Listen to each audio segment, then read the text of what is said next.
Good morning, traders. Welcome to today's market review. This is Fred Razak at CMTrading. Today is September 20th, 2018. And today is Thursday morning. So looking at the economic events of the day, we're starting out with the Swiss franc S&B monetary policy. That's a major number. We'll take a look at that in just a moment. And then at 10:30, monthly retail sales coming out of United Kingdom. Now, I just want to make a few points about the markets in general before we do our analysis.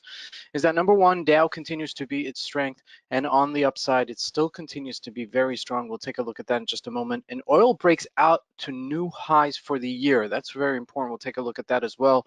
Dollar weaker versus the GBP and Aussie, but the euro is struggling, okay? And we'll take a look at that as well. So let's see what's been happening in the markets. So we're taking a look at a 4-hour chart on the euro right now, and you could see that, well, while the rest of the currencies versus the dollar have really, rallied nicely, okay, including the Canadian dollar as well, you see that the euro has been really struggling here, not breaking above this 17, which is, suffice it to say that at the next downturn, okay, I would be looking to actually short the euro, okay, for relative weakness here as the general market rallies versus the dollar. If we look at the GBP, still continue that rally, okay, look at that nice continued trend. We covered this a couple of days ago, and we mentioned that trend is your friend, and this continues to rally on the upside. Now we're a little bit hitting a little bit of a snag here at 31.87 as we get closer to our resistance level of 32.29ish level, but still, okay, this has been really very strong. Okay, so until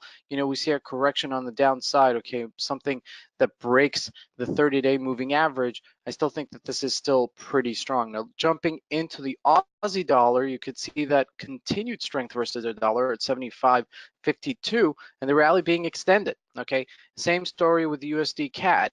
Okay, USD CAD is making major headway here on a daily support level here at 29.22. Now, if this breaks this downturn right here, we could see it back in the 26-ish level. Okay, so as we close in on some of these support levels or resistance level, whatever it is, depending on what you're trading, you have to come to terms with the fact that the dollar is getting stronger across the board, except for the euro. Okay, which is lending to tell us that the euro is struggling versus the dollar. Okay, jumping also into the USD Swiss franc, you can see that as well, 96.72-ish right now, and we broke that. Now, I don't, this monetary policy is not going to change the direction of, I think, is not going to change the direction of the Swiss franc. Most we'll get maybe a little bit of a bounce here, okay?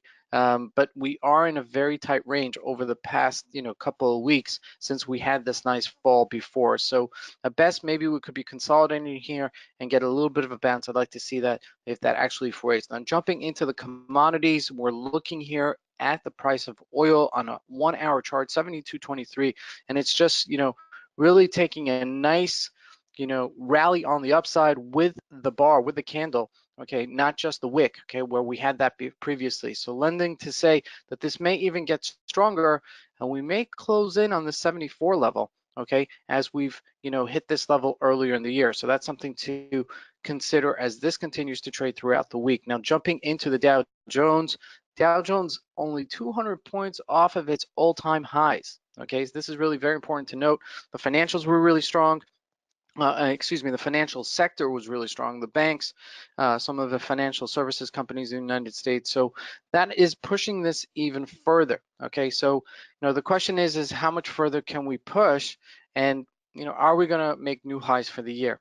Okay, so the momentum is there. Just the question is are we going to break this 26,592? We would like to see that, and if it does, then we consider seeing it back in the 26,900-ish level, okay, or making new highs for the year, and possibly to 30,000. Okay, I don't want to jump there too quickly, but that's the consensus in the street last year. So we might not have hit it in 2018, 2017, but maybe in 2019 we will continue this rally on the upside. It has been pretty strong. Now looking at the Nasdaq.